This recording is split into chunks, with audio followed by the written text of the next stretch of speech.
It's all your fault. At my sister's wedding, I, the younger sibling, suddenly found myself being scolded by my sister, who was the day's star. She had just had beer poured over her head out of nowhere. The most baffling part was the person who had poured the beer was my husband, who, until a moment ago, was seated right next to me. Confused and frozen in place, I was in for a shocking revelation. My name is Samantha, a 28-year-old office worker. 3 years ago, I married my husband George, and we've been living together ever since. We're starting to seriously consider having kids, but I believe that's something we have to decide as a couple, and something to be blessed with. On top of that, George seems to be busy with work lately, coming home late every night. Even when he comes home late at night, he goes straight to bed, saying he's tired. This kind of life has been going on for about half a year now.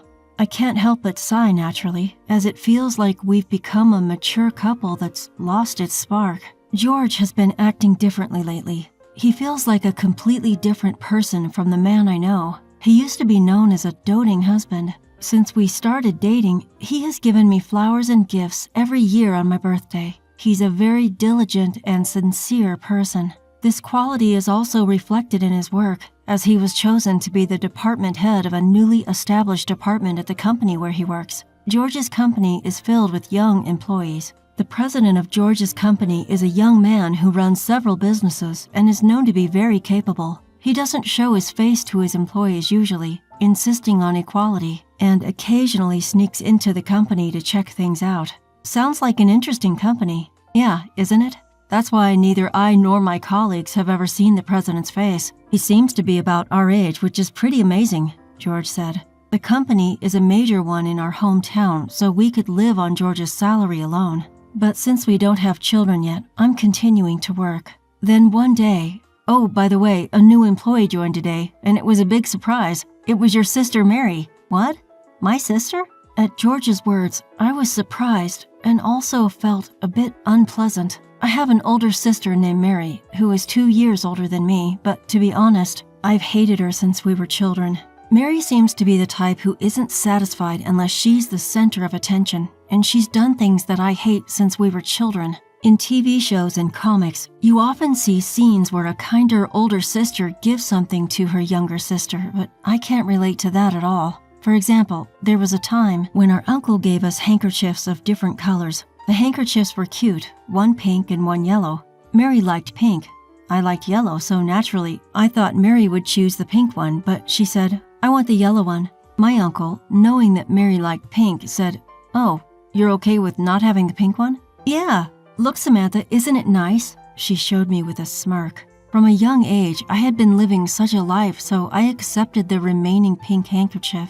But the next day, my sister said, You know what? I prefer pink after all. Let's swap. Samantha, you like yellow, don't you? She switched out her filthy, crumpled handkerchief for the one I'd carefully kept clean, without my permission. Our parents scolded her. Hey, Mary, what are you doing acting on your own again? No, it wasn't me. Samantha said she wanted to trade. Mary has always been one to easily lie. Our parents were constantly dealing with my sister's troublesome behavior, but they poured out their love equally into both of us. As Mary grew up, her problematic character got worse.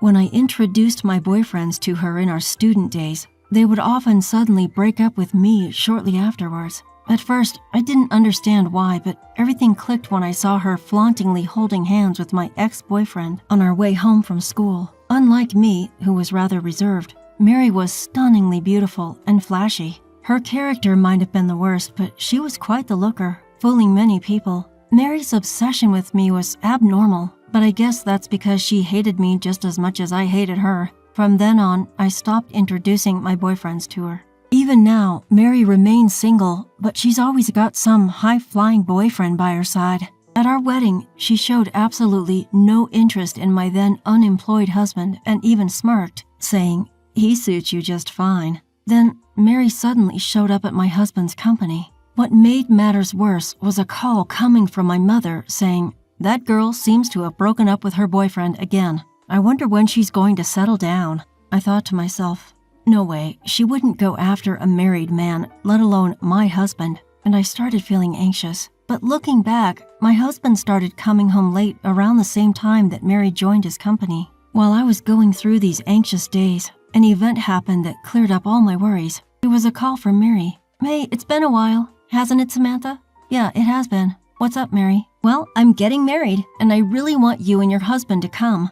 Wow, that's great. Congratulations. But aren't we going to have a meeting with the groom's family first? I asked, to which she replied, we just don't have the time.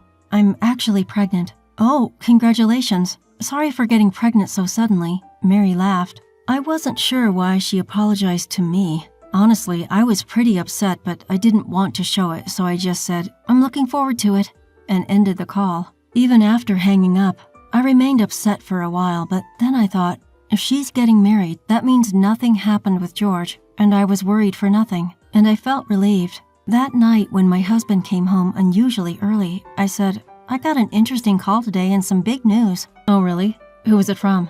He asked indifferently, as always. Well, it was Mary. She's getting married. The moment I said that, he exclaimed, What? I was taken aback by his strong reaction, but I figured he was just surprised since they worked at the same company. Oh, Mary is, sorry. I'm just really tired today. I'm going to bed early. Good night.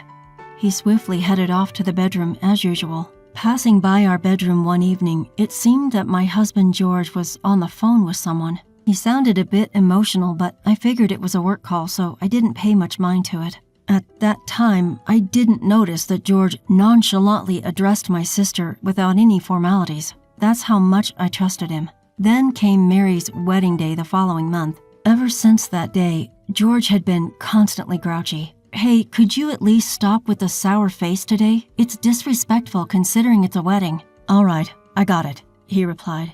In the bridal room, Mary, dressed in a pure white gown, looked radiant. Much to my chagrin, she was indeed beautiful. Congratulations, Mary. Your dress is gorgeous, I said, to which she replied, Look forward to my cocktail dress for the reception, too. It was my first time meeting Mary's fiancé.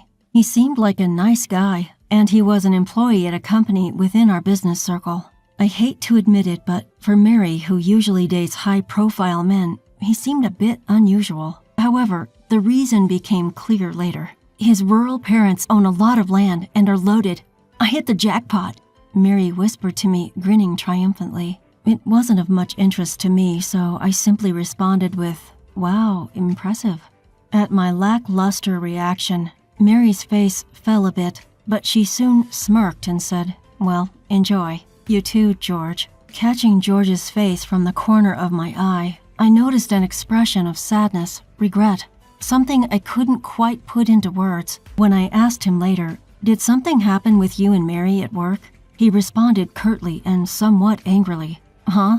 Why? It's none of your business. After that, the ceremony went on smoothly until Mary returned from her dress change. As I was musing about her new outfit color, could it be her favorite pink?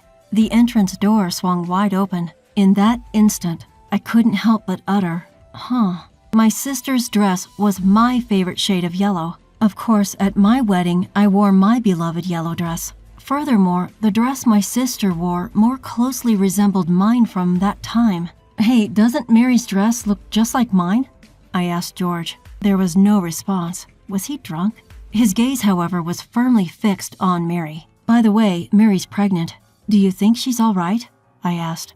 George, who had been lost in thought until now, looked surprised and said, Oh, she's pregnant. After a while, I left to use the restroom. On my return, there was a commotion in the hall. Everyone was looking at the main table where Mary was sitting. She was pregnant. Could something have happened? As I hurried toward the table, I was met with an astonishing sight. There was Mary, covered head to toe in beer, her beautiful dress and hair soaking wet. And standing next to her, holding a glass of beer, was George, my husband. But Mary yelled at me, not George. This is all your fault. You should just disappear. What? Why? I responded. Everyone in the hall was confused and panicking. Cutting through the chaos, George yelled, Pregnant? What do you mean? I didn't know about this, Mary. I was taken aback. Why was George so involved with Mary's pregnancy? But then Mary's next words made everything clear. George, have you finally decided to take this seriously?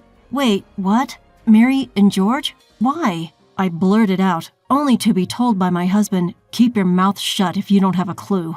If I'm irrelevant, what does that make us? As I was thinking this, my father's open hand flew towards my sister. "Are you still behaving like this? This is shameful." The wedding was now out of the question. The ceremony was immediately called off, and some of the guests left, obviously displeased. In the dressing room, my husband and I, my sister and the groom, and both our parents, were present. Despite what had happened, my sister was unapologetic, clinging tightly to my husband's side. "When did you two start having this relationship?" I asked. To which she replied, "Just now noticed, huh? Probably not long after George joined the company." I felt a wave of darkness overwhelm me. My hunch had been right all along. My sister, who could never keep a boyfriend, was jealous of me, a woman with a successful husband. "So I should just take him from you," she must have thought. She had heard from our parents about my husband's company and his position. In the beginning, they were just in-law siblings, but my sister started to invite my husband out under the pretext of work-related issues, and then they began to go out for meals and drinks alone. They became conscious of each other, and my husband confessed his feelings, and they started dating, he told me. The fact that my husband initiated the relationship was the hardest part for me. It seems he was even pushing for a divorce from me, hoping that by marrying another man, he would be forced to turn back. The idea of my sister having a relationship with another man for this reason was disgusting, and my husband's defense of her was even more disgusting. The yellow dress she wore seemed to be another form of harassment. Being doused with beer was unexpected, but it shows how serious I was, right? Now George is finally mine. "Sorry, Samantha," she giggled. My father was about to hit her again, but my mother stopped him because she was pregnant. I felt the same way. The unborn child was innocent. I asked a question that had been on my mind. "Hey, who's the father of the child in your belly?" "Of course it's George," my sister said to me with a triumphant look. I was honestly surprised. My sister had easily conceived a child with a man who had never been able to impregnate me. "Oh, is that so? Can I go home now? I don't ever want to see your faces again." As I said this, "May I also go home? It's nothing but unpleasantness here. Expect to hear from my lawyer soon." The groom, who had been silent until now, spoke up.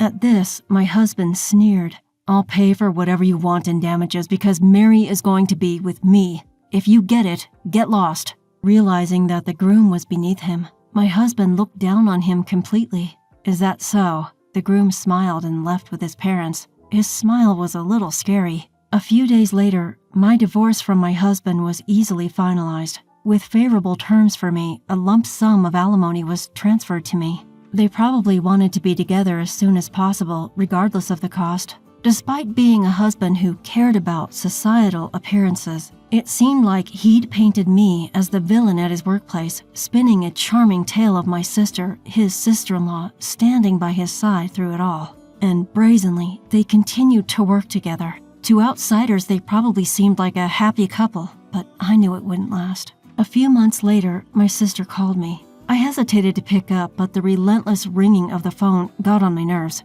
When I finally answered, she yelled, "You! This isn't what we agreed on." "What? What are you talking about?" I responded. "George's debts," my sister exclaimed, having apparently just caught on. "Oh, really? That's tough," I provoked. Then she fired back. "Don't joke around. It's the debt you made. You won't get away with it." "What? Debt I made? What's that about?" My sister was too frantic for a productive conversation, so we decided to talk another day. I promptly reached out to a particular individual. He agreed to accompany me with glee. Time to plunge them into hell had arrived.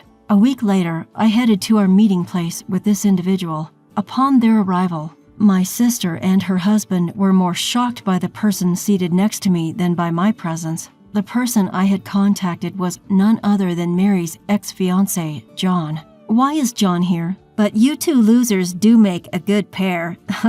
"Anyway, Samantha, I'll never forgive you," she declared. I was taken aback, but I knew that I wouldn't get any closure without confronting the matter. I asked, "So about this debt you're saying I made, what exactly are you referring to?" "That debt you racked up because you wanted to splurge," she replied, and turned to George for confirmation. "Oh, really? Hey, George, My silly sister Mary is so gullible, she'd believe anything she's told. It's sad, so I'll enlighten her with the truth." "What do you mean?" Mary snapped. I decided to share a fact that she was unaware of. Could it be from gambling on the slot machines? At this, George looked at me as if to say, "Why would you bring that up?" The truth is, when we got married, his parents told me something. Before George and I started dating, he was a gambling addict, particularly hooked on slot machines. He had even accumulated debt and, unable to manage it himself, had run to his parents for help. He seemed to have fully recovered under their strict guidance, but there were signs of relapse after he was promoted at work. One such sign was his refusal to show me his credit card statements. Suspicious, I rummaged through his room when he wasn't home and found not only notices from credit card companies, but also collection letters from loan companies. I found them a week before our wedding. George might have had his own frustrations with work, his relationship with Mary, or even me. These could have stacked up, pushing him towards his old habit as an outlet for stress. By the time I found out, he had amassed a significant amount. Moreover, it seemed like the money he paid to us as alimony was from debt he incurred, covering Mary's share too. It was likely that the money was borrowed. Merely imagining the total amount of debt gave me the shivers. No way! My sister kept murmuring that this wasn't supposed to happen, but the conversation continued. "Well, you're a division manager. If you quit gambling and work seriously, you'll pay off the debt in no time," I said. My ex-husband, looking triumphant, responded, "Yeah, that's right. Mary, it's going to be fine." While he said that, my sister's face was all contorted. "But what happens if you lose your job?" The one who spoke up was John. "What? What's it to you? Stay out of it if you're not involved. It does concern me. I'm a party to this.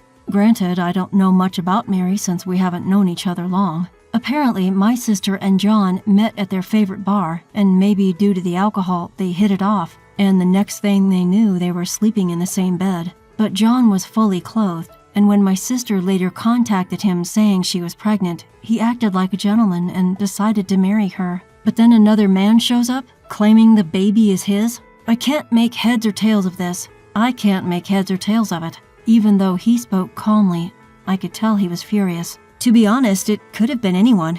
Don't worry, nothing happened. But because you happened to be nearby at the time, I just used you," my sister replied, laughing. Next to her, my husband was also grinning. These two are the scum of the earth, refreshing in their audacity. I couldn't stand sharing the same air with them. So I said one thing to John. "Isn't it about time, boss?" Both of them looked taken aback. "Boss, huh? You don't have to pretend. It's probably some small, unheard-of company, right?" My ex-husband mocked. When he said that, John passed him a business card. "Whether you've heard of it, I don't know, but I do have a business card right here." When he took the card, he was smirking, but his face quickly turned pale. My sister, seeming to sense something was off, quietly asked my ex-husband, "Is he someone famous?" "You don't even know the name of the president of your own company? You really are hopeless," he said to my sister. Upon hearing this, my sister let out a loud shout that echoed throughout the place.